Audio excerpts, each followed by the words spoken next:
Chapter 8. The Missing Passport. "Oh, what will you do, Nancy?" moaned Hannah, beside herself with worry.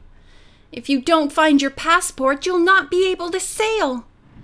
"I hope that intruder didn't steal it," said Nancy in a shocked voice. "Oh, goodness, that would be awful," muttered the housekeeper dolefully. "There certainly seems to be a jinx connected with your trip. Maybe we've mislaid the paper after all," she said soothingly. "Maybe we've mislaid the paper after all," she said soothingly. "Oh, I only hope so," replied the distraught girl. "Try to think, Nancy. Do you suppose you could have dropped it into your trunk?" Hannah suggested. "No," said Nancy, shaking her golden curls. "I'm certain I didn't do that. The trunk stood open in your room. I left it that way so I could put things in at the last minute, but I know I didn't touch the passport." "You sent Effie to the living room for your sweater," the housekeeper said slowly. "Do you suppose—" "I remember seeing Effie drop something besides the sweater into the trunk. Oh, maybe it was my passport. I must find the girl at once and ask her." There followed a never-to-be-forgotten hour of anxiety as Nancy and Hannah made a desperate attempt to locate Effie. A call at her home brought only the vague information that the maid had gone out. Quickly, they went on a tour of the prominent streets of River Heights. Finally, when the two had lost all hope, they chanced upon the girl in a drugstore, blissfully drinking a large glass of chocolate soda. "Oh, Effie, we found you at last!" Nancy exclaimed. "Why, have you been looking for me?" inquired the maid innocently. "Have we been looking for you? Effie, we've searched all over." "Oh, I just been walking around, looking in the shop windows." "Effie," interrupted Mrs. Gruen impatiently, "did you take any papers from the top of the desk?" "Papers?" the maid asked blankly. "Desk?" "The one in our study," supplied Nancy. "My passport was lying there." Light broke over Effie. "Oh, you mean that little book with your picture in it?" "Yes. Did you touch it, Effie?" "Now, let me think. I put some papers in your trunk because I was afraid you might forget 'em. Maybe that picture thing was in the pile." "Oh, Effie," scolded the housekeeper. "Of all the trouble you've caused." "Now what have I done?" the maid wailed. "I only meant to help. Didn't you want those papers in the trunk?" "I certainly did not," Nancy said with emphasis. "But then I'll not blame you because you didn't understand. The important thing now is to stop that trunk and find out if you did put the passport in it, or whether somebody else took it." Leaving a very bewildered Effie behind, Mrs. Gruen and Nancy set off in a taxicab for the express office. They found the building closed for the night. Undaunted, Nancy obtained the manager's name and telephoned him at his house, telling of her plight. "I remember that trunk," the man said after a moment of thought. "Brass-bound, wasn't it?" "Yes," Nancy declared eagerly, "and my initials, N.D., also were in brass. The trunk must be stopped." "Sorry, miss, but it's too late. Your luggage went off to New York this afternoon." "Oh, dear, what shall I do?" the girl asked in distress. "I must find out if my passport is locked inside the trunk. If I don't get it, I'll not be allowed to sail." "I'll tell you what I'll do," the manager said finally. "I can send a wire to our New York office. I'll ask them to hold the trunk and not put it aboard the Patrician until after you have inspected it." "Oh, thank you!" Nancy cried gratefully. "Will you send the wire right away?" "I'll take care of it at once. Your trunk will be waiting for you when you reach New York. I suggest you get there as soon as you can.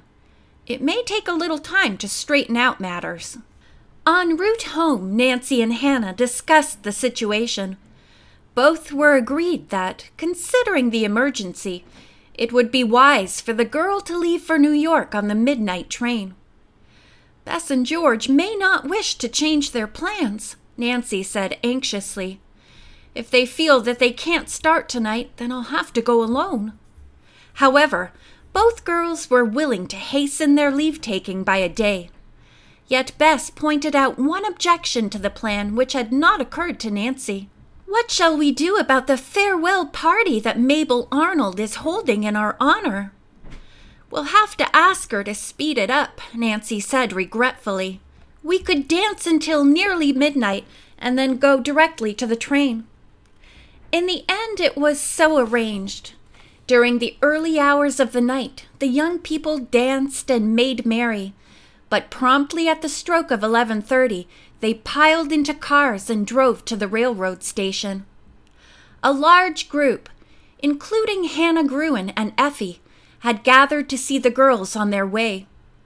Observing the maid standing alone, Nancy went to speak to her. "Did you find your passport, Miss Nancy?" Effie inquired. "I've been worrying about it ever since I heard." "I haven't located the trunk yet, but I expect to get it when I reach New York." She explained nothing further, but her heart became heavy as she thought again of the possibility she might not find the precious paper. As the train came into the station, Nancy, Bess, and George said goodbye to their friends and climbed aboard. Ned helped the porter with their hand luggage and assisted the girls in locating their berths in the Pullman. "Don't stay too late, Ned," Nancy warned her friend uneasily. "It must be about time for the train to start. You may be taken along." "I might at that." Nancy failed to notice the significant tone, for at that moment Effie, her hat at a rakish angle, came running down the aisle. "Miss Nancy!" she called in an excited voice. "Effie, what are you doing on the train?" "Oh, Miss Nancy, I had to tell you. I just saw the men putting it into the baggage car." "What are you talking about, Effie?" "Your trunk! They're putting it on this very train." "How can that be?" Nancy murmured in bewilderment. "The manager of the express company told me the trunk had been shipped." "You're sure it was mine, Effie?" "It was a great big trunk with a lot of brass trimming, and your initials were on it, too." Before Effie could say more, the train gave a sudden jerk and started to move. With a shriek, the woman ran for the vestibule. Ned followed and helped her swing down to the platform. Then he walked back leisurely into the car. "Ned!" Nancy exclaimed. "Why didn't you get off?" The young man grinned. "You see, I have a ticket." He then explained that Carson Drew had asked him to see the girls to their boat. "And all this time you never said a word about it." "You've been so busy I didn't have a chance," Ned defended himself. "Anyway, I thought I would hand myself to you as a nice surprise package." Effie's loud talking had disturbed many persons who were trying to sleep. As someone called out, "Quiet, please," the young people lowered their voices. However, they went on conversing in whispers, discussing the news which the maid had brought. "Effie makes so many mistakes, I hardly know whether to believe her or not," Nancy declared. "Still, I can't afford to overlook any possibility. I'll talk with the conductor." She and Ned found the man in another car. To their request that they be allowed to visit the baggage car, he turned a deaf ear. "Sorry, it's against the rules," was his gruff reply. "It would save me so much trouble if only I could get into my trunk tonight," Nancy pleaded with him. "Unless I locate my passport, I'll not be able to sail." "I can't allow you in the baggage car," the conductor repeated. "But since it's so important, I'll tell you what I'll do," he added, relenting a little. "I'll go myself and see if the trunk is on the train."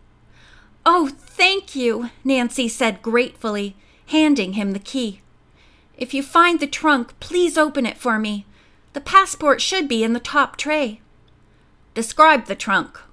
"You can't possibly miss it," Nancy replied. "It is brass-trimmed and has a tag bearing the number of my stateroom aboard the Patrician." While awaiting the conductor's return, she and Ned wandered toward the lounge car. In the doorway, the boy stopped short. "Nancy," he said in a whisper, "Henry Washburn is on the train." He indicated a well-dressed young man who sat reading a newspaper. "Are you sure?" Nancy inquired in a low tone. "Yes, I met him once at a party. I know I'm not mistaken. Would you like an introduction?" "Not now," Nancy said hastily. "Perhaps later." "Ned, he must be on his way to New York." "Probably." "Perhaps he expects to sail on the Patrician. In that case, what a surprise Doris Trenton will receive." "You don't think she would like it?" "She would be furious, Ned, and I can't blame her. It does look as if her father is scheming to throw the two of them together. No wonder she is rebellious." Not wishing the young man to see them, Ned and Nancy returned to their own car. They did not have long to wait for the conductor, who came back in a few minutes and handed over the key. "Oh, you didn't find the trunk?" Nancy inquired in disappointment. "I found one trimmed in brass and marked with the initials N.D. "That would be mine. My name is Nancy Drew." The conductor smiled and shook his head. "I am satisfied the trunk isn't yours, young lady." "But it must be mine," argued Nancy. "It was sent by express and has an identifying tag." "This trunk has no express tag attached." "But it answers the description perfectly. Brass-bound and with my initials." "The key does not fit," the conductor told her with finality. "Except for the lock, some other person has a trunk exactly like yours." Scarcely had the words been spoken when a terrific grinding of brakes sent the standing passengers sprawling in different directions. Nancy was flung with great violence against the wood paneling at the end of the car. The railroad man was pitched into the entryway, his head striking an iron rail. Though he groaned in pain, he arose and strove to calm the many travelers who were calling out from their berths. The Drew girl wondered what could be the meaning of all this. Was it another jinx to postpone her trip? She hoped not. End of chapter 8.